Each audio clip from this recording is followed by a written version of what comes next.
And so welcome back to another one, you guys. If you were new to the channel, my name is Andrew with Younger Nissan in Frederick, Maryland. For more information on our inventory, please feel free to check out the link in the description box below. So today we're in the brand new 2025 Nissan Murano because this one has been completely redesigned for the 2025 model year. You got a new look, new engine, new transmission, and of course you also still get 2 years or 24,000 miles of complimentary maintenance there as well. So ultimately in this video we will be testing out and going over everything about this one. So having said all of that, what do you guys say? Let's just go ahead and jump right into it. And as always, let's start with pricing. And so as you can imagine, there are several different trim levels for the 2025 Murano. You got the SV front wheel drive starting at $40,470, SV all-wheel drive for $41,470, SL all-wheel drive, which is the one we are in today, starting at $46,560, and lastly the Platinum all-wheel drive going for $49,600. But regardless of the trim level that you go with, the power plant on the Murano is going to be the same.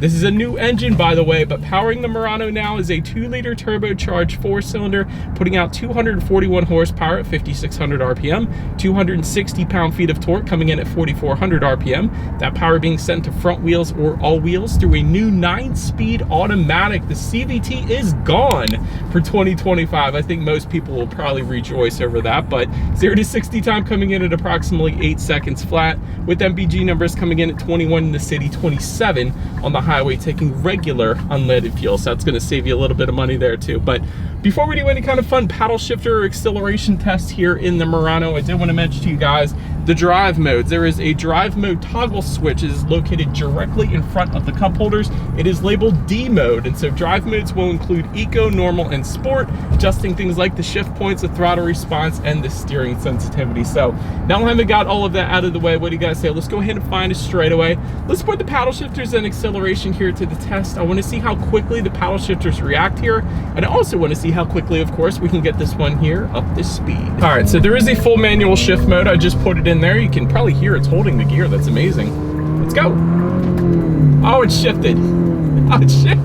All right, so it's not a full manual shift mode, unfortunately. I wish it was, because that would have been stinking cool. So anyways, the paddle shifters kind of shifted for me, so I couldn't really tell you if they react quick or not. But anyways, it is what it is. Let's go ahead and find one more straightaway. Let's put the acceleration now here to the test, and let's see how quickly we can get this one here up to speed. All right, so found our straightaway in 3, 2, 1, go. There it is. All right, that's good enough. Yeah, there was a little bit of a delay there at the get-go for probably because it's turbocharged engine now. I know the V6 did do that back then, but that's okay. That's what you get with turbocharged engines. But once it kicked in, plenty of an acceleration to merge you onto any highway. So yeah, it's okay. It's okay. I don't think I like it actually as much as the V6, but it gets the job done. But anyways, to go along with that acceleration, as always, braking is equally important. And so up front, you will find 13.8-inch ventilated front discs. In the back, 13-inch ventilated rear discs. As far as that 6-0 stopping distance goes, that comes in at a respectable 110 feet. That's a brilliant number. That's a sports sedan number right there, actually. So as far as braking feel goes, it's amazing. It is a very firm braking feel. It immediately brings you to a stop, and I 100% absolutely love it. So the braking is phenomenal in the new Murano, I'll just say that. Now, I still got it in sport driving mode. You can definitely tell it's a little noisier in that sport driving mode. Let's put it back. But anyways, then touching on suspension and handling, up front you're going to get an independent strut type front suspension. In the back, independent multi-link rear suspension, of course, front and rear stabilizer bars. As far as ride quality goes, it's been 100% perfectly fine in my short little test drive here today. And what may be contributing to that is the zero gravity seats that we got in the Murano. I didn't know what to expect when I first got in this one, because I heard about the zero gravity seats and I was like, I wonder if they're actually really gonna be more comfortable than just regular seats. And they actually are. You really sink into them. They're absolutely wonderful.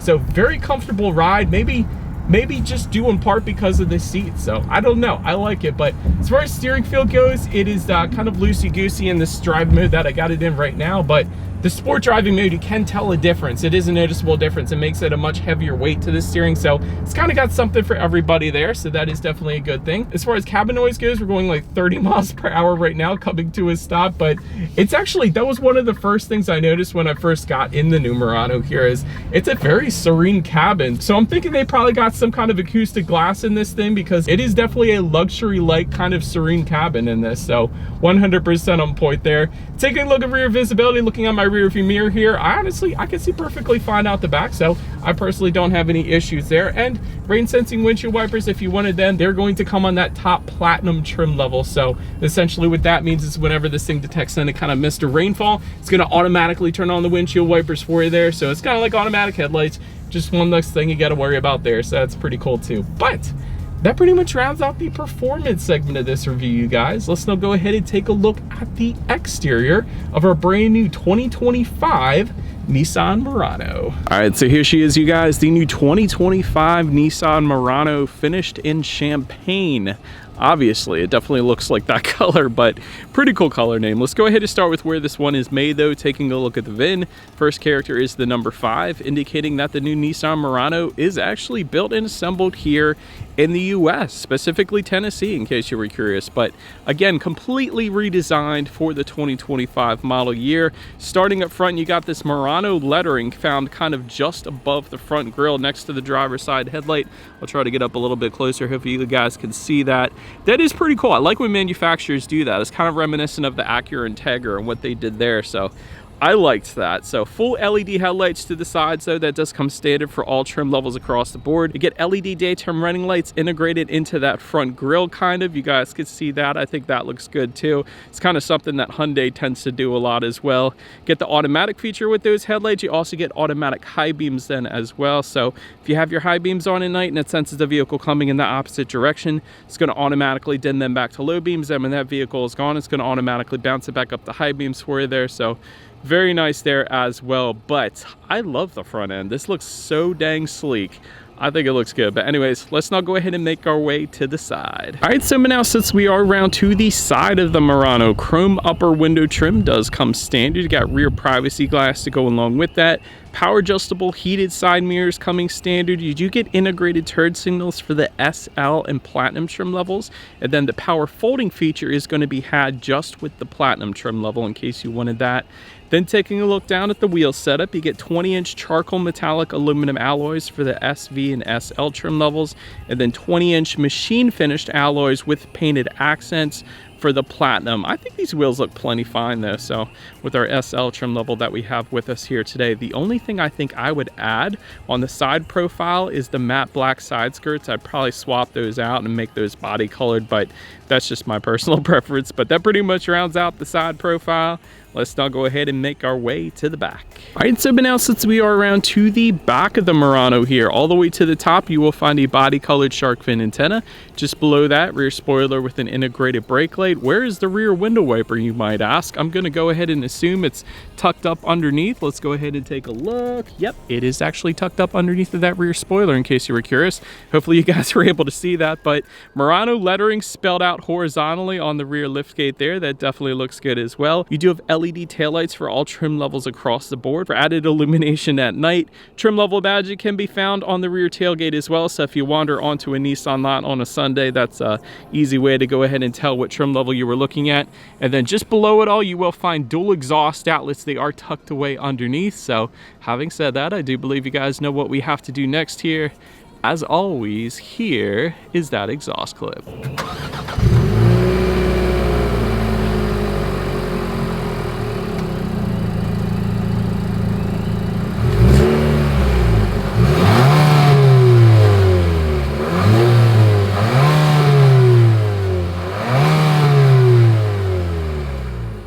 All right, so now since we are around to the back of the Murano, when it comes to opening up that rear liftgate, it is a power liftgate that does come standard, so that's definitely pretty nice. There is a button on the key fob, and then there's a button kind of within the Nissan logo on the upper portion of it, so it's kind of the 007 way right there. That's another way you can go ahead and open this one up. But once opened up, cargo capacity comes in at 32.9 cubic feet.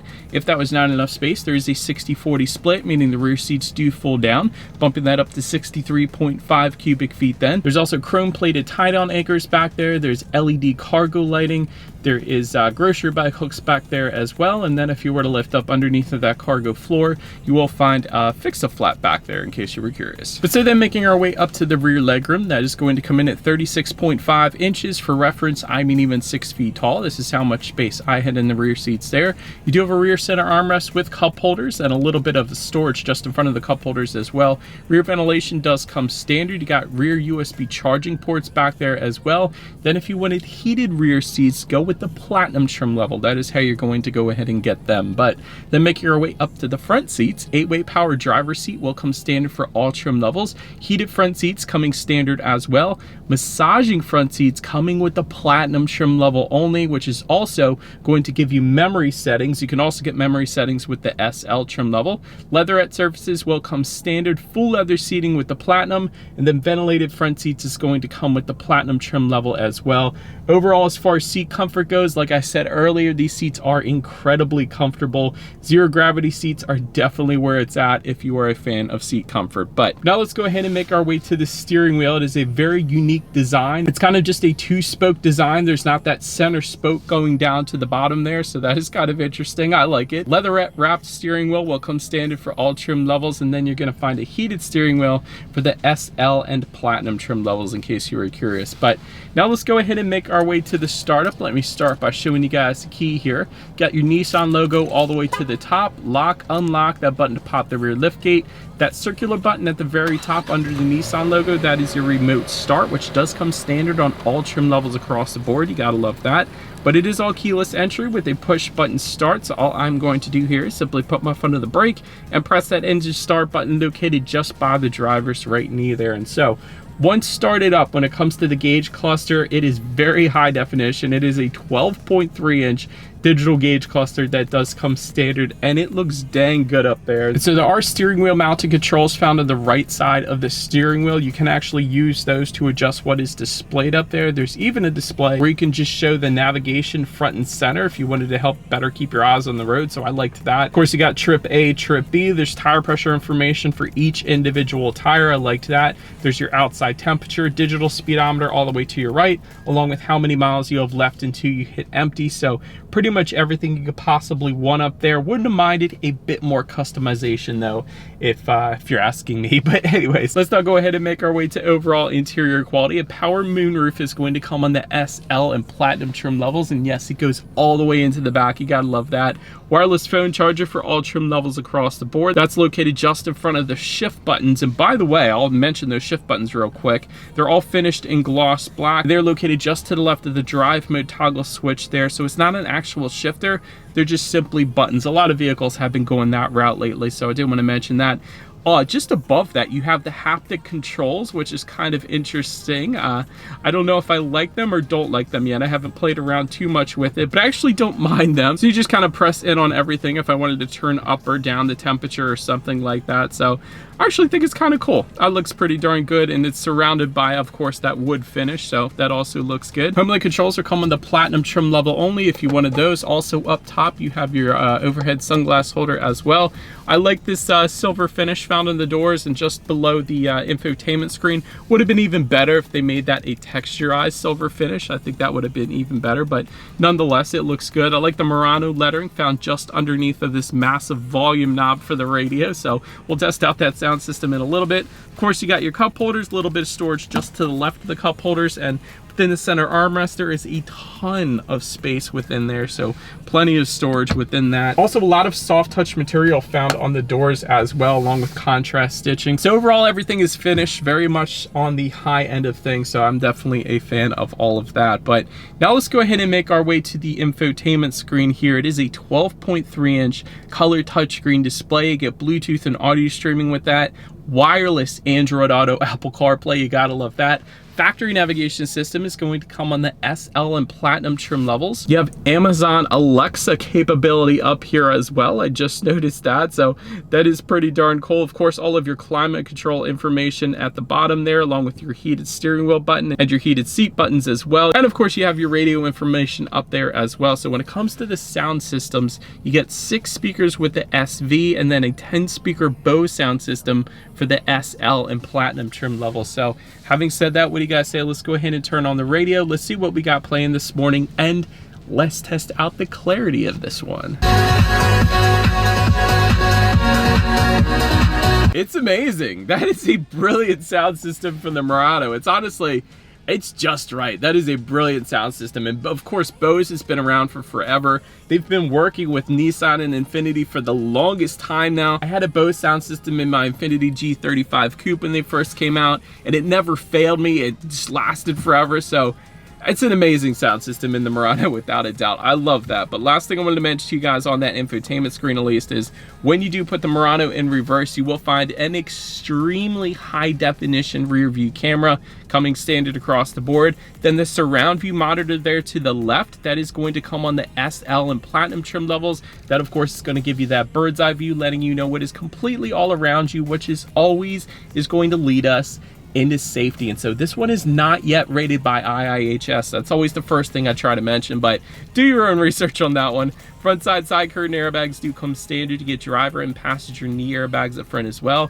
Rear side impact airbags though also come as standard, and that's typically like a $300 or $400 option with like Mercedes and BMW, so I like that those come standard. Rear child door locks in the back. You get a tire pressure monitoring system as well, but also coming standard, there's brake assist, traffic sign recognition, blind spot monitoring system, active lane keep assist, active lane centering, driver attention alert, adaptive cruise control, and you actually also get front and rear parking sensors. So that's something that typically doesn't come standard. So I like that. But overall, when it comes to my final thoughts, very nice interior quality. That's the first thing I want to say. I love the wood behind the haptic controls. I love all the gloss black finishes. So you definitely did this one very nice.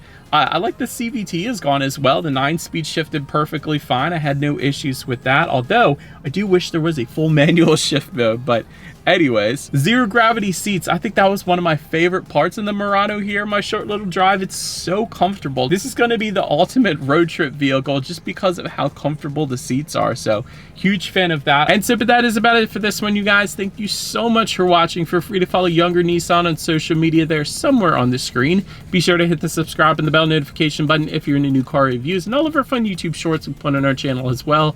We do appreciate you guys watching more than you know, and we will see you guys all in the next video. Bye.